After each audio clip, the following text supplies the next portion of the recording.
Thank you very much. And bonjour à toutes et à tous. Last week's modeling update illustrated how the large surge in Omicron infections was likely to peak in January and then recede into February. In the week since the modeling update, there are early indications that infections may have peaked at the national level, including daily case counts, test positivity, RT, or the effective reproduction number, and wastewater surveillance trends. However, daily hospital and ICU numbers are still rising steeply, and many hospitals across Canada are under intense strain. Nationally, the average daily case count has decreased by 28% compared to the previous week. Although there is a degree of underestimation due to current testing policies, the 7-day average of close to 27,000 cases reported daily as of January 19th shows continuing high rates of infection. As well, with over 22% of lab tests positive for the COVID-19 virus, disease activity remains widespread across the country. Modeling also showed us that the high volume of Omicron cases was expected to result in an unprecedented number of new daily hospital admissions exceeding historical maximums. Over the past week, an average of over 10,000 people with COVID-19 were being treated in our hospitals each day, surpassing peak daily numbers for all previous waves of the pandemic. This includes over 1,100 people in intensive care units, which is higher than all but the third wave peak. During the same period, there were on average 131 deaths reported each day. Evidence continues to show that being vaccinated with 2 or more doses of COVID-19 vaccines lowers the risk of hospital admission. As well, having a booster dose of either Pfizer-BioNTech or Moderna mRNA COVID-19 vaccine helps improve protection that may have decreased since the second dose and results in a better protection against severe illness from Omicron in particular. With over 6.5 million eligible Canadians needing a first or second dose of the primary series, and many others who are eligible for a booster dose, there are still more opportunities to enhance our protection individually and collectively with COVID-19 vaccines. Among adolescent and adult age groups, vaccine coverage with 2 or more doses range from 83% to 96%, with room for improvement, particularly on booster dose coverage for adults, which ranges from 21 to 75%. For children aged 5 to 11 years, who more recently became eligible for COVID-19 vaccination, the key opportunity in getting more children on the path to vaccine protection by starting their primary series and raising vaccine coverage up from the present 51% with at least 1 dose. One of the ways we work to build confidence among this age group is through the Immunization Partnership Fund, or IPF. The IPF supports trusted organizations across Canada to share credible, timely COVID-19 vaccination information with their communities. These organizations can help reach underserved and undervaccinated populations with tailored outreach and interventions to fill information gaps and reduce vaccination barriers. Next Thursday, a number of organizations, including IPF-funded recipients, Children's Healthcare Canada, and Signs Up First, as well as experts from across disciplines, will be coming together to promote vaccine confidence and highlight the importance of building up protection among children during National Kids and Vaccines Day. I encourage parents and guardians, together with their children, to take the opportunity to engage with experts and advocates that respect and support the need for informed and confident decision-making.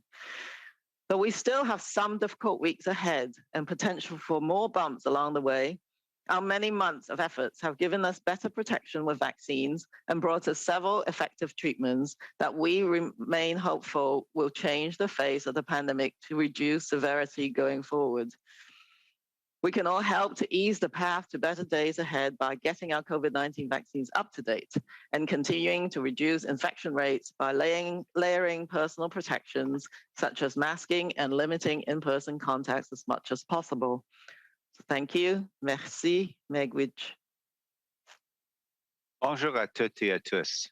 La mise à jour sur la modélisation de la semaine dernière a révélé à quel point la hausse marquée des infections attribuables au variant Omicron risquait d'atteindre un sommet au janvier, puis de se résorber en février. Au cours de la semaine qui a suivi cette mise à jour, les premières indications montrent que les infections pourraient effectivement avoir atteint un sommet à l'échelle nationale, notamment par le nombre de cas quotidiens, le taux de positivité des tests, la valeur RT ou taux de reproduction effectif et les tendances relatives à la surveillance des eaux usées. Cependant, le nombre quotidien d'hospitalisations et de personnes aux soins intensifs continue de monter en flèche et de nombreux hôpitaux au Canada sont soumis à une forte pression. Au pays, le nombre moyen de cas par jour a diminué de 28 par rapport à la semaine précédente, bien qu'il y ait un certain degré de sous-estimation en raison des politiques de dépistage actuelles. La moyenne sur 7 jours, soit près de 27 000 cas signalés quotidiennement à partir du 19 janvier, montre des taux d'infection constamment très élevés. De même, avec plus de 22 des tests de laboratoire qui affichent un résultat positif au virus de la COVID-19, l'activité de la maladie demeure largement répandue d'un bout à l'autre du pays. La modélisation nous a également révélé que le nombre élevé de cas du variant Omicron devrait se traduire par un nombre sans précédent de nouvelles hospitalisations quotidiennes dépassant ainsi les maximums historiques. Au cours de la dernière semaine, en moyenne, plus de 10 000 personnes atteintes de la COVID-19 ont été traitées chaque jour dans nos hôpitaux, ce qui dépasse les chiffres quotidiens maximum de toutes les vagues précédentes de la pandémie. Ce chiffre comprend plus de 1100 personnes dans les unités de soins intensifs, ce qui est supérieur à tous les sommets atteints, sauf celui de la troisième vague. Au cours de la même période, le nombre moyen de décès signalés chaque jour se chiffrait à 131. Les données probantes continuent de montrer que le fait de recevoir au moins 2 doses de vaccin contre le COVID-19 réduit le risque d'hospitalisation. En outre, le fait de recevoir une dose de rappel, qu'il s'agisse de vaccin ARNM contre la COVID-19 de Pfizer-BioNTech ou de celui de Moderna, contribue à améliorer la protection qui peut avoir diminué depuis la deuxième dose et à offrir une meilleure protection contre les formes graves de la maladie attribuables à Omicron en particulier. Comme plus de 6,5 millions de Canadiens admissibles ont encore besoin d'une première ou d'une deuxième dose de vaccin pour compléter leur série initiale et que beaucoup d'autres sont admissibles à une dose de rappel, il reste encore des occasions d'améliorer notre protection individuellement et collectivement grâce au vaccin contre la COVID-19. Dans les groupes d'âge des adultes et des adolescents, la couverture vaccinale avec au moins 2 doses varie de 83 à 96 mais des améliorations sont possibles, notamment en ce qui concerne la couverture des doses de rappel pour les adultes, qui varie de 21 à 75 Dans le cas des enfants âgés de 5 à 11 ans, qui sont devenus plus récemment admissibles à la vaccination contre le COVID-19, la principale opportunité consiste à guider un plus grand nombre d'entre eux vers la voie de la protection vaccinale en amorçant leur série primaire et en augmentant la couverture vaccinale, qui est actuellement de 51 avec au moins une dose. Le Fonds de partenariat d'immunisation, ou FPI, est l'un des moyens que nous utilisons pour instaurer la confiance auprès de ce groupe d'âge. Le FPI aide les organismes de confiance de partout au Canada à transmettre à leur communauté des renseignements crédibles en temps opportun sur la vaccination contre la COVID-19. Ces organismes peuvent contribuer à joindre les populations mal desservies et peuvent vacciner grâce à des mesures de sensibilisation et à des interventions adaptées visant à combler les lacunes en matière d'information et à réduire les obstacles à la vaccination. Jeudi prochain, un certain nombre d'organismes, notamment les bénéficiaires d'un financement du FPI, Santé des enfants Canada et la séance d'abord, ainsi que des spécialistes de diverses disciplines se réuniront pour promouvoir la confiance à l'égard des vaccins et souligner l'importance de renforcer la protection des enfants à l'occasion de la Journée nationale de la vaccination pour les enfants. J'encourage les parents et les tuteurs ainsi que leurs enfants à profiter de l'occasion pour discuter avec des experts et des défenseurs qui respectent et soutiennent la nécessité d'une prise de décision éclairée et ont toute confiance. Même si nous avons encore des semaines difficiles devant nous et que nous risquons de rencontrer d'autres obstacles, les efforts que nous déployons depuis de nombreux mois nous ont permis d'obtenir une meilleure protection grâce aux vaccins et de mettre au point plusieurs traitements efficaces qui, nous l'espérons, changeront le visage de la pandémie et en réduiront la gravité à l'avenir.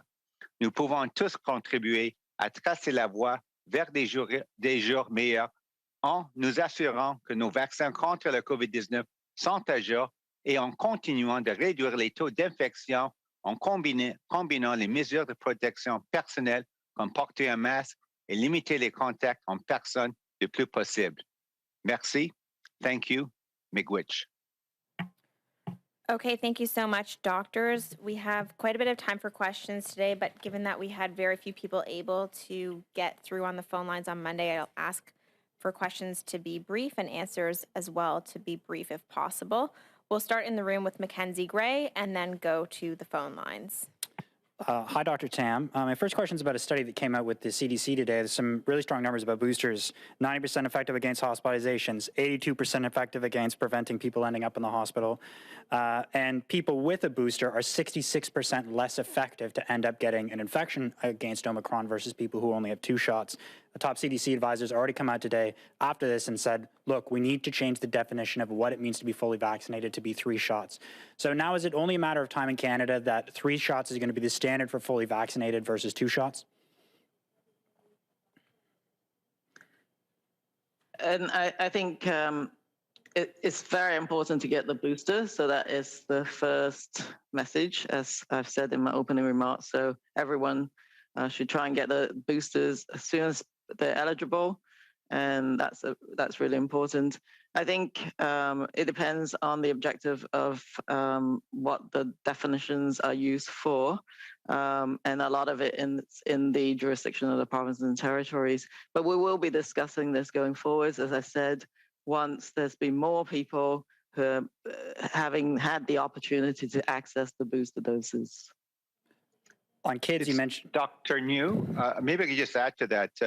I think there's sometimes maybe a bit of confusion, I think, in the general public as to, what is a booster dose. And so I think what Dr. Tam and I are sometimes use the phraseology is better sort of keeping up to date with your vaccinations because let's say for the large part of the population, maybe getting 2 doses, maybe 8 weeks apart and so might constitute what we call a primary series. You get a good level of immunity from that. But for others who may not be able to mount a good immune response, maybe their primary series might actually consist of 3 doses as opposed to the 2 doses. So and then after that, if you have a good response from your primary series, then a booster dose is the one that you might be giving, 6 months or later after that sort of completion of your primary series to then bring your immunity up after it wanes over time. So you're right. There's still lots to look at, and Nancy will be looking at sort of the overall question of booster doses and the timing. But I just want to maybe clarify that issue in terms of what constitutes the number of doses in a primary series versus boosters. Thanks. On kids, Dr. Tam, you mentioned in your remarks that only 51% of eligible kids are fully vaccinated at this point in time, which means that there are a lot of parents out there who are fully vaccinated themselves but have decided not to make sure that their kids get vaccinated. Why do you think there's such a disconnect, potentially with hundreds of thousands or millions of fully vaccinated parents not letting their kids or not wanting their kids to end up getting vaccinated?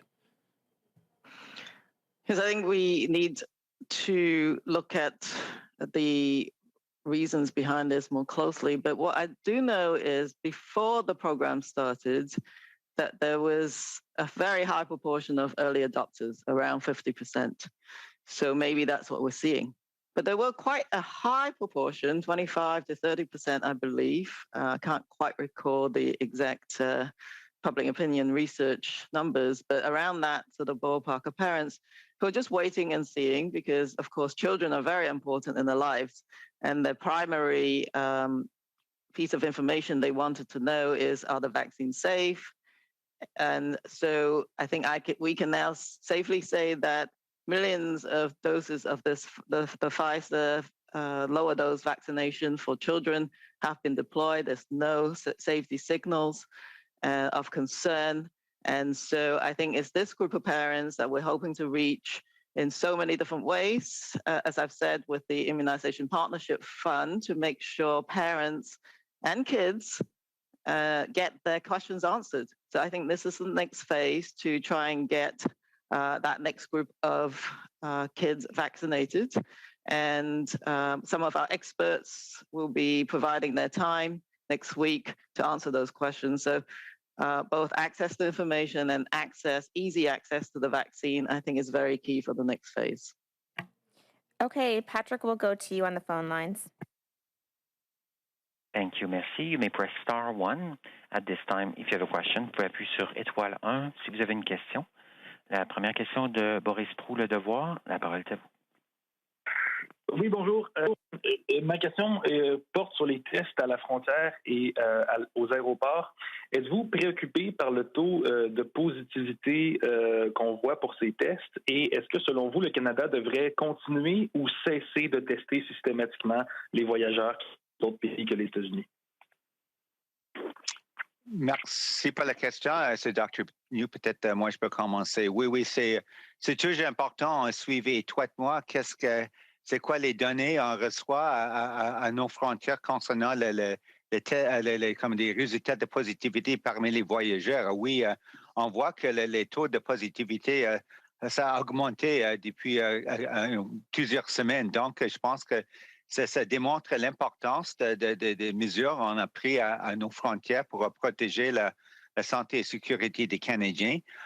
Et c'est très important aussi pour la surveillance parce que c'est pas seulement une question de diagnostiquer les voyageurs individuellement, mais aussi pour peut-être détecter peut-être un autre variant, un nouveau variant. Donc, ça fait partie de notre programme de dépistage à la frontière. Mais c'est sûr, on continue à évaluer nos efforts à la frontière et au fur et à mesure avec la situation, si ça change au Canada, mais aussi partout dans le monde, on va continuer à évaluer et peut-être adapter comme c'est nécessaire.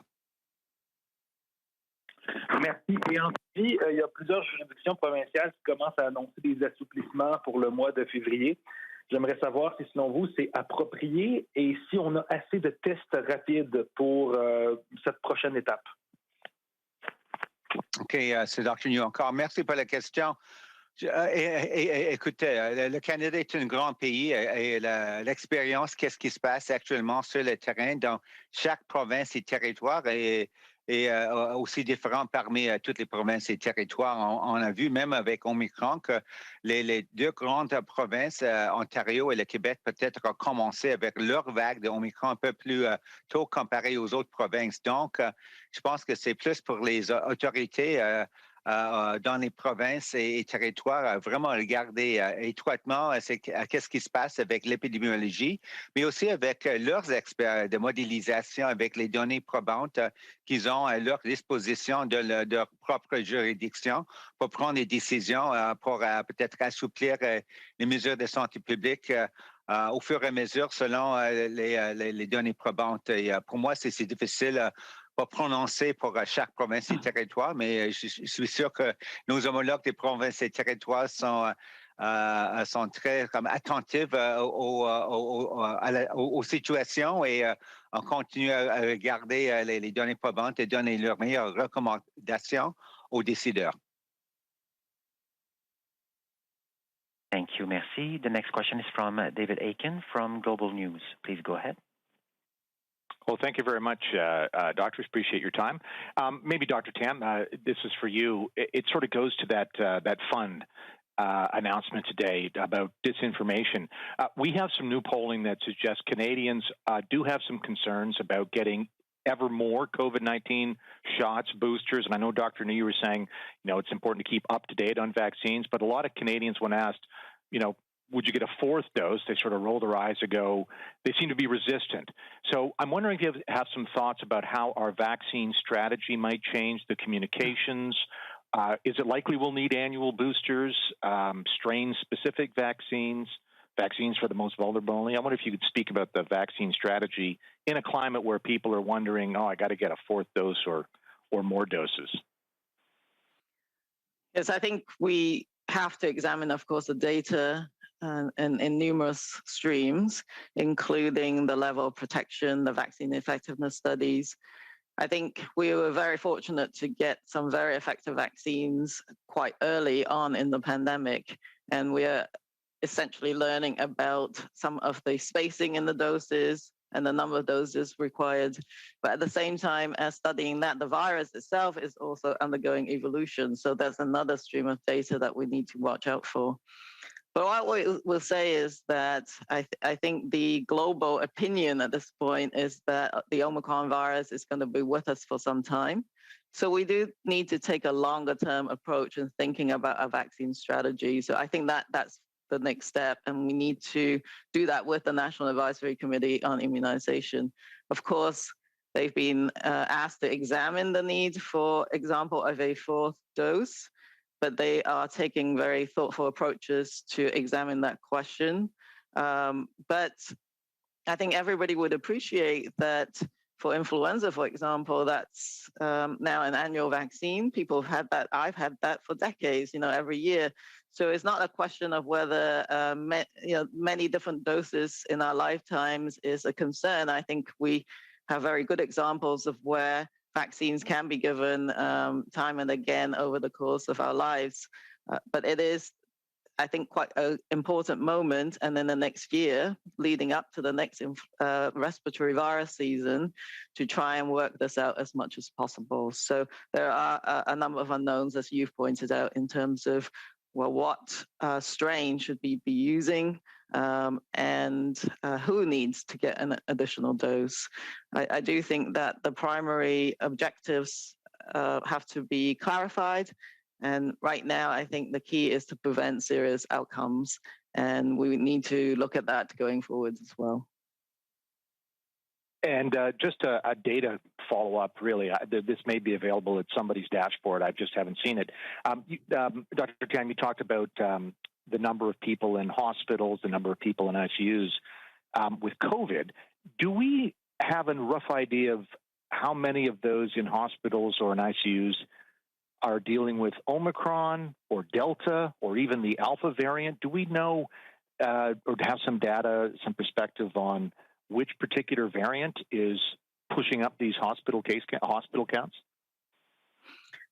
Yes, not everyone in the hospital will have genetic sequences done. Some will get targeted genetic screening to look at what we call an S gene dropout. So you will not get that precisely from every hospitalized patient. But what we do know is from our surveillance system that is almost all Omicron. Ever since around December the 20th, as Omicron began to really take over the majority of the genetic landscape, as it were, that's what we expect to be in the hospitals right now. We're not seeing much in the way of Delta or any other variants, but we're monitoring that very closely. And by the way, including the sublineages of Omicron, which is getting a bit of news today, I think. Thank you. Merci. La prochaine question de Louis Blouin, Radio-Canada. La parole est à vous.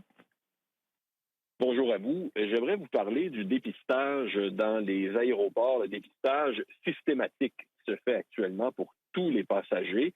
Il y a beaucoup d'experts, incluant la conseillère scientifique du gouvernement, la Mona Nemer, qui disent que c'est plus nécessaire de dépister tous les voyageurs qui arrivent au Canada, surtout que les délais de traitement sont très, très longs.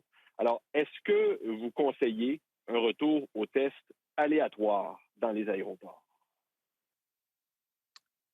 Merci pour la question. C'est Dr. Njoo encore. Je pense qu'on a déjà répondu à cette question, mais je peux répéter que oui, c'est toujours important avec ce qu'on fait à nos frontières de toujours évaluer avec les données probantes les résultats et peut-être ajuster comme c'est nécessaire. Donc, on continue à évaluer avec les résultats, qu'est-ce qu'on voit actuellement sur le terrain à nos frontières. Et au fur et à mesure, on va analyser et donner des recommandations peut-être pour ajustement comme c'est nécessaire.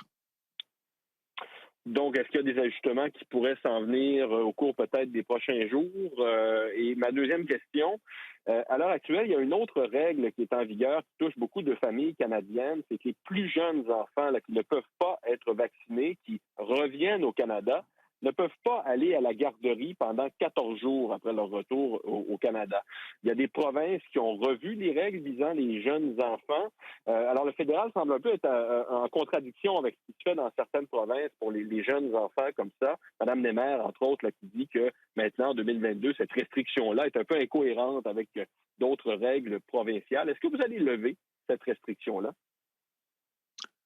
Oui, c'est une des mesures, c'est très comme détaillé, mais oui, on est d'accord que oui, c'est toujours important de peut-être réviser qu'est-ce qu'on fait à nos frontières avec l'introduction de Omicron et qu'est-ce qui se passe actuellement dans le pays. Oui, c'est sûr, il faut toujours regarder, évaluer qu'est-ce qu'on fait avec la politique à nos frontières. Oui, on est toujours prêt à adapter et peut-être ajuster les mesures comme c'est approprié. Merci. Thank you. Merci. The next question is from Mia Rabson from the Canadian Press. Please go ahead. Hi, good morning. I'm curious if you could talk a little bit about the death rates that we're seeing and the death numbers we're seeing from COVID this particular month. The numbers seem to have climbed substantially, including among children. And I'm just wondering if that's severity related or if this is still because there are just so many people getting Omicron. Mm-hmm.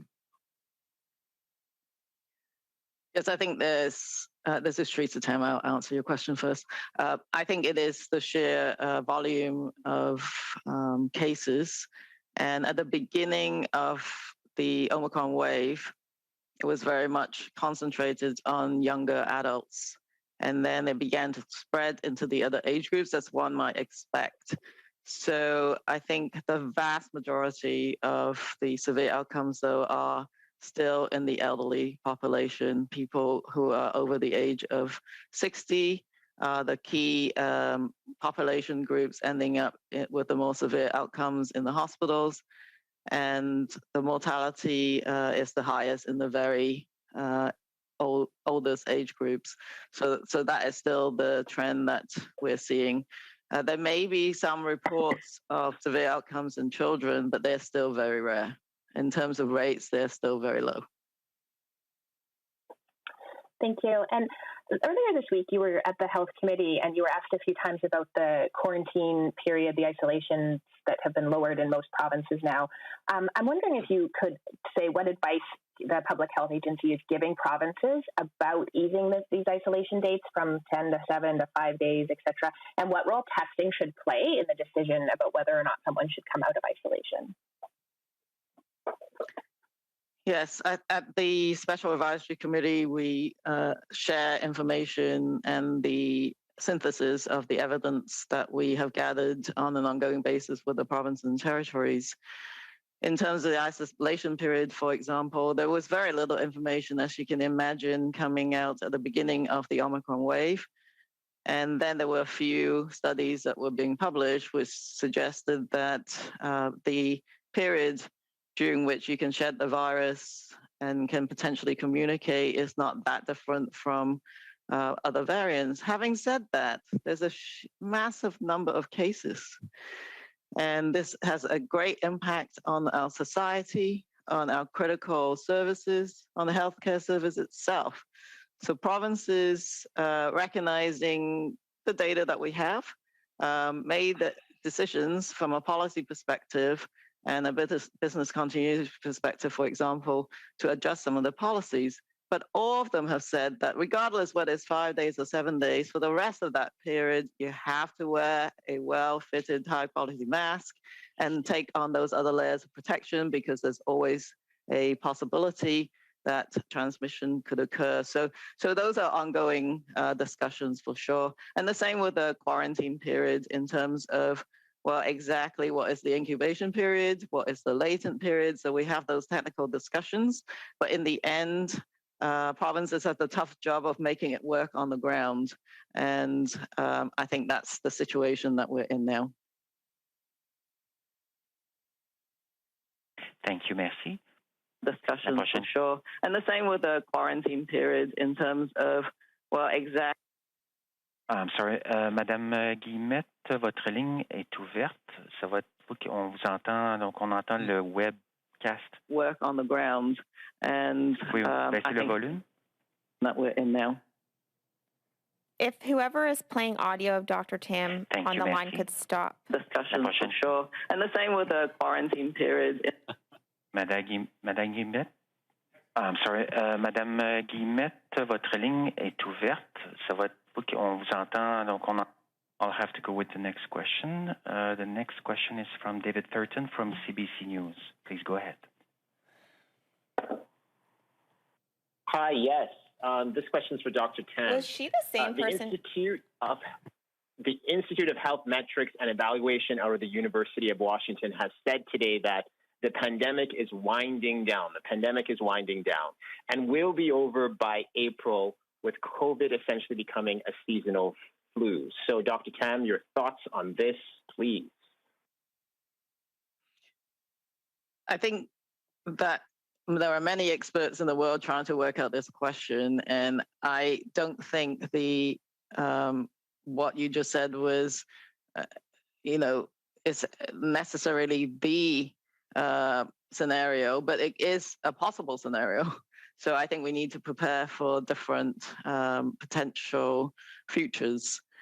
I think one of the scenarios is that, of course, after this massive Omicron wave, and we have boosters and more kids are getting vaccinated, the population should have a reasonably good immunity, at least for this period of time, and at least against the Omicron variant. So we need to see how that immunity continues. We know that waning immunity does occur, and we need to prepare for any potential unusual variants that might come along. At the same time, though, we do need to lay out a strategy and a plan towards moving back to something that is nearer normality. And I think one thing that many experts do agree on is the Omicron, not the Omicron, the COVID-19 is going to stay, and the coronavirus will continue to be in the human population. So how do we manage that going forwards? I think it's quite reasonable to think that we need to plan for the next respiratory virus season as well. Thank you for that. The same institute also suggests that the Omicron wave will essentially be over in a few weeks, and that it will be time to lift mask mandates, vaccine passports, and other restrictions. So yeah, your thoughts on that as well, Dr. Tam. I think we gave some idea at the national level as to where this wave is going. So I think in the January timeframe, the peak may occur, but the hospitalizations and the ICU admissions may continue to increase for some time. So that's in February. And I really hope that by the end of that next month, we'll be in a better position. And during that time, people are very busy, of course, responding to the Omicron wave, but we need to plan ahead for the next phase. And that, we have to focus on our goals, which I think has been articulated as reducing severe illness and severe morbidity and mortality, as well as reducing societal disruption. So that balance has to be worked out. There's no doubt that nobody wants to have all these restrictive measures anymore, and Omicron may or may not have put us one step towards that newer reality. So I think, as I said, we need to plan for the different scenarios and just be ready for a time of emergence of new variants. But we got to move on and see how we can make our societal functions closer to what they were before the pandemic. It's Dr. Njoo. Maybe I can just comment further. You're mentioning two tools and sort of the word mandates attached to that. I think the way I look at it, you were talking about vaccines and masks. I think, from a public health perspective, we want people to be sort of informed and make that a voluntary choice, to get a vaccine, because we know that vaccines are a very important tool, safe and effective in terms of how we manage not just the Omicron variant wave right now, but just for COVID-19 into the future. So I think that's something positive we need to keep building on. And as far as the use of masks, as you put it, I think it's I think in many ways an empowering sort of personal protective measure that people should be encouraged. It doesn't have to be because there's a mandate. It's because people see the value in and of itself to protect themselves and protect others to wear a mask. And maybe even in the future, it's not because of COVID-19, but also maybe for other respiratory viruses. And maybe they'll get baked in, as they say, in terms of a sort of a good personal protective habit that will always, maintain, through, let's say, winter and respiratory virus season. So that's how I would look at it in terms of looking at the sort of the negative way in terms of, we can lift mandates on masks, etc. Thank you. Thank you, merci. La prochaine question de Raphaël Pirot de Agence QMI. La parole est à vous. Oui, bonjour à vous. Merci de prendre nos questions. Je voulais savoir, le Canada a un des taux de lits dans les hôpitaux les plus bas des pays de l'OCDE. Je voulais savoir jusqu'à quel point est-ce que le peu de lits qu'on a influence notre gestion de la pandémie en ce moment? Merci pour la question. Moi, je suis une spécialiste de la santé publique. Dr. Tam, moi et les autres spécialistes, on analyse les données probantes et puis on donne nos meilleures recommandations aux décideurs pour gérer la pandémie. La question que vous posez concernant comme vraiment l'infrastructure, les systèmes de soins de santé, on sait que oui, peut-être dans quelques provinces, il y a la capacité, c'est différent peut-être d'une province à l'autre et c'est pas vraiment pour moi pour dire qu'est-ce qui se passe actuellement avec la gestion de la pandémie liée au, comme vous avez dit, le nombre de lits dans les hôpitaux. Je peux voir, on voit actuellement qu'est-ce qui se passe au Québec avec leur capacité, le système de soins de santé, et c'est sûr qu'avec la pression sur leur système de soins de santé avec les hôpitaux, que le gouvernement de Québec continue avec les mesures de santé publique très, très sévères, on peut dire restrictives pour protéger leur système de soins de santé. Mais c'est une bonne question, peut-être plus tard à examiner c'est quoi peut-être le bon équilibre pour la capacité des systèmes de soins de santé pour être, comme dit, prêt pour une prochaine pandémie. Mais actuellement, on fait ce qui est nécessaire pour protéger les systèmes de soins de santé, je suis sûr, dans chaque province et territoire. Merci. D'accord, merci. Et il y a aussi, le gouvernement du Canada a commandé des unités mobiles de soins de santé. Peut-être que la réponse va être la même, mais je voulais savoir si de votre côté, vous avez recommandé peut-être le déploiement vers les provinces de ces unités mobiles. Depuis le début de la pandémie, en fait, on les a reçus, je crois que c'était à la fin de 2020. Donc, il y en a en ce moment qui sont sous-utilisés. Donc, est-ce que c'est quelque chose auquel vous... est-ce que vous êtes questionné sur le fait qu'on ne s'en sert pas en ce moment? Oui, merci pour la question. Moi, je n'ai pas les détails, mais c'est sûr, oui, on a des unités mobiles, comme vous avez constaté, et on est toujours prêt, comme le gouvernement fédéral, à répondre aux demandes, s'il y en a une demande, parce que peut-être une province a débordé leur capacité pour gérer la pandémie, peut-être dans un hôpital. Et donc, on est toujours prêt. Peut-être que ça fait partie d'une gamme des options qu'on peut offrir aux provinces et territoires, mais je ne suis pas au courant avec les détails. C'est quoi l'état avec comme les demandes individuelles des provinces et territoires, mais Je suis sûr que ça fait partie des options qu'on peut offrir aux provinces et territoires. Thank you. Merci. The next question is from Raisa Patel from the Toronto Star. Please go ahead. Thanks for taking our questions. Dr. Tam, back in December, you published an annual report in which you said Canada was not prepared to handle a crisis of the magnitude of COVID-19.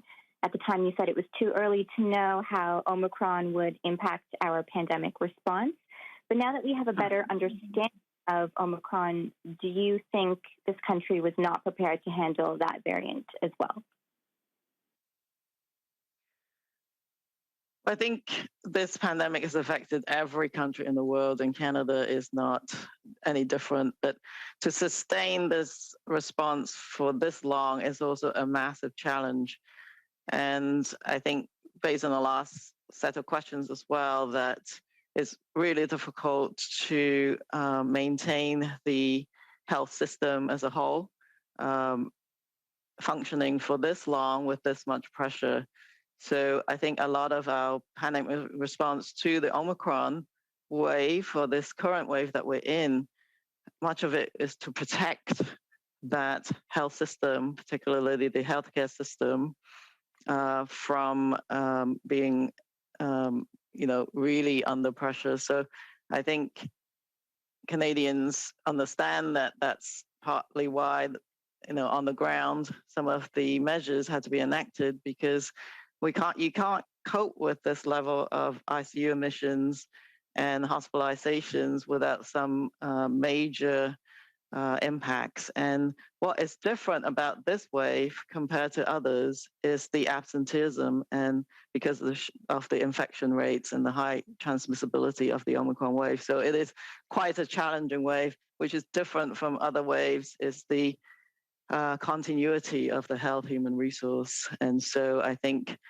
those challenges continue. And but of course, we're not alone in that. And but again, only together and by supporting our health systems can we get through this. And as a follow-up, then, do you think that the federal government should have done more since the onset of the pandemic to help provinces and territories expand testing capacity and healthcare capacity to prepare for surges like the one we're seeing now? Well, I think, everything is being done to try and support those things. As I understand it, I mean, you can try and buy up as many tests as possible, et cetera, but there's deployment on the ground that needs to be done. And some of it is, some of the testing limitations is not because you don't have enough PCR testing lab infrastructure. It's because some of the people were sick and some of the people who collect samples were sick. So it's a very different scenario to be working with. But I think getting enough vaccines, making sure there's boosters, continuing to supply the testing support as fast as much as we can. Those are some of the fundamentals, and of course, evolving our guidance to make sure Canadians can protect themselves as much as possible. In a pandemic scenario, for example, for influenza, where we did envisage scenarios where everybody has a synchronous wave, more or less, and you're all impacted, and the ability to provide surge and help each other in mutual aid is very difficult to sustain under those circumstances. And so pandemic plans always have to deal with prioritization and those difficult decisions that have to be made.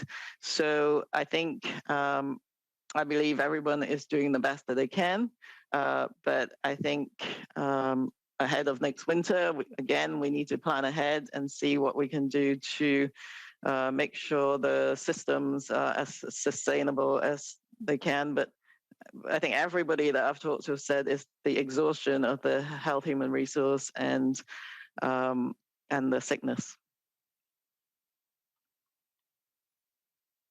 Moderator, how many more questions do we have on the phone line? We have at this time 2 questions left. Okay, great. If we could get both in, that would be fantastic. Thank you. Certainly. La prochaine question de Pierre Saint-Arnaud, La Presse canadienne. La parole est à vous. Oui, merci. Ma première question, c'est qu'on a parlé de la modélisation qui a été faite au niveau fédéral, qui nous indique et qui semble avoir été assez juste, là, que les cas devaient commencer à plafonner et à diminuer à partir de janvier. Qu'est-ce que votre modélisation dit au sujet des hospitalisations qui, elles, continuent à monter maintenant? Qu'est-ce qu'on peut prévoir? Qu'est-ce que vous avez prévu dans vos modélisations pour les hospitalisations et les soins intensifs?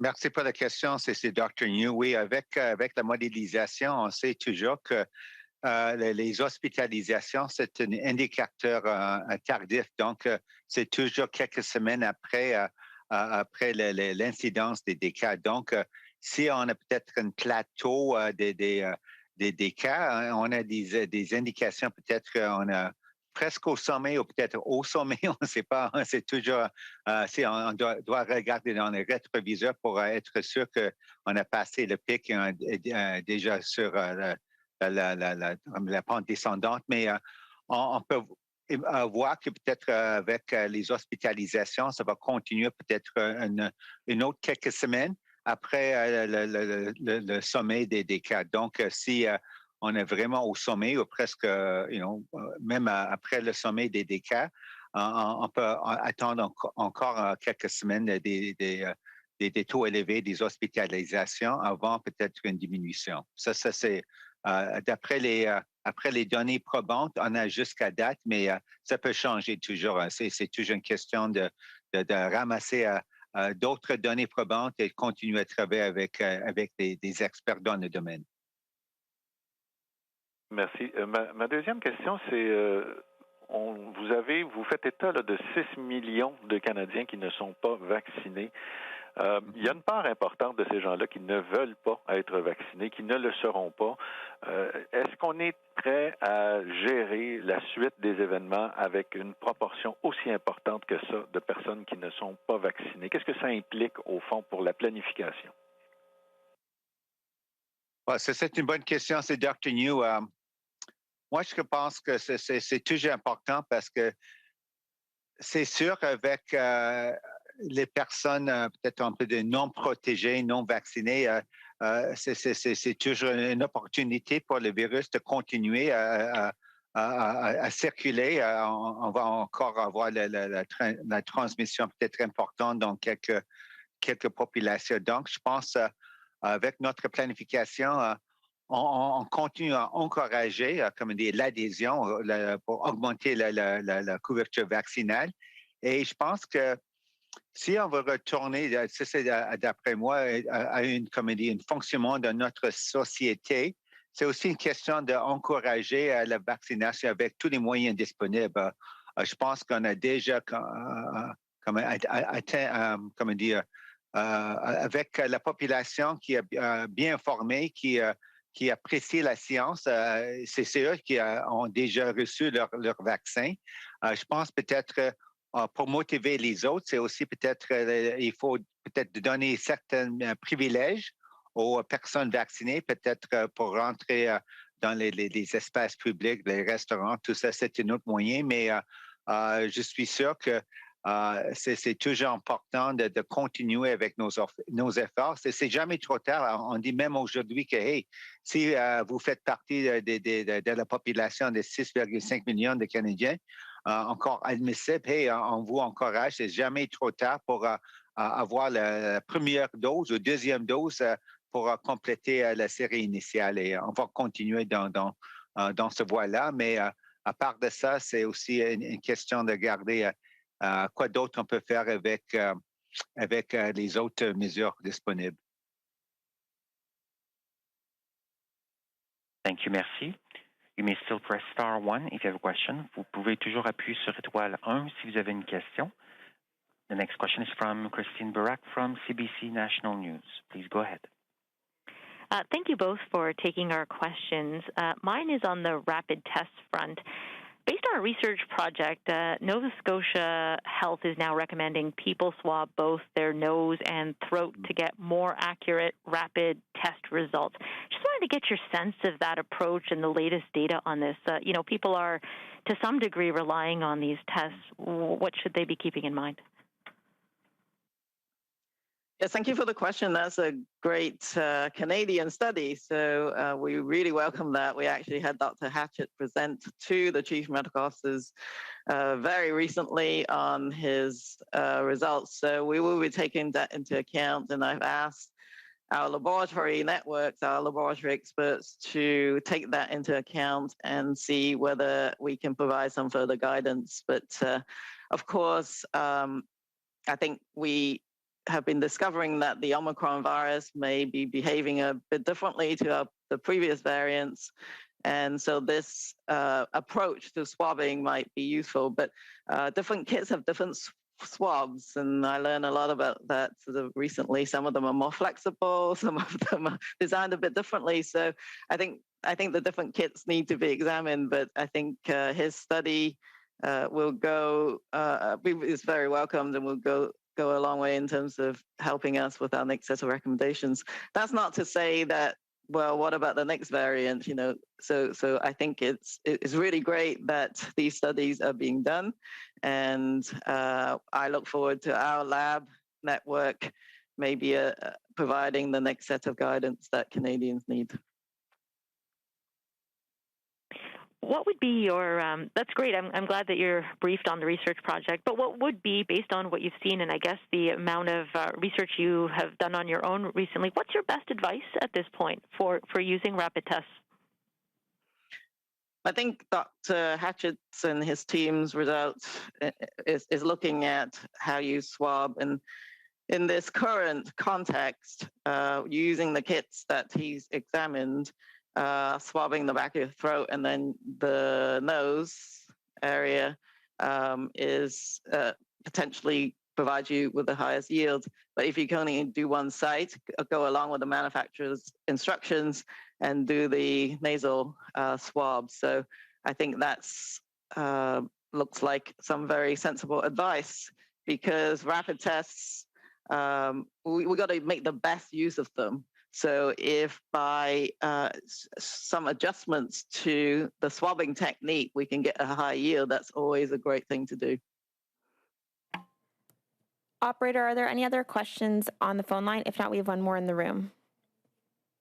There are no further questions on the phone. Okay, excellent. I will take this opportunity to ask Dr. Tam a follow-up from CTV's question for my colleagues in Toronto. You said that there is a question of definition regarding boosters and whether that's part of being fully vaccinated.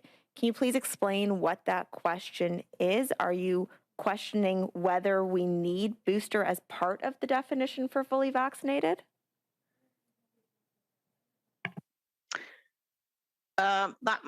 Is that referring to an earlier question? I think. Yeah, it's referring to what you said to Mackenzie Gray. Okay, so currently, for a number of administrative purposes and on the ground in the provinces and territories, for going into a certain setting, for example, there is a definition for what fully vaccinated is, which consists of really the primary series. So a 2-dose vaccine, you need 2 doses. 1-dose vaccine, the Janssen vaccine, is that first dose. But we all know that it is very important to get the booster dose, particularly in the time of Omicron. So we began to switch terminologies now to the concept of being up to date. So by being up to date is if you are in certain age groups and you're eligible for the booster, getting the booster or the additional dose is what we mean by up to date. But that has not been built into the definition for administrative purposes of whether you can enter a certain space or go and do a certain task, or indeed for international travel. That has not changed. It's still the primary series or the first 2 doses for the most part. But we will be re-examining those kind of policies going forwards. Particularly, now is not the right time because not everybody's had the chance to get that additional dose or getting up to date. Not in Canada and certainly not globally. So we will need to re-examine that posture in the future. Thank you. And just going to Mia's question on the increasing death rates, regarding Quebec, is Quebec a leading indicator of what we will see in death rates across Canada? Or is there something different in the experience of hospital healthcare system in Quebec that is leading to higher death rates in Quebec than elsewhere?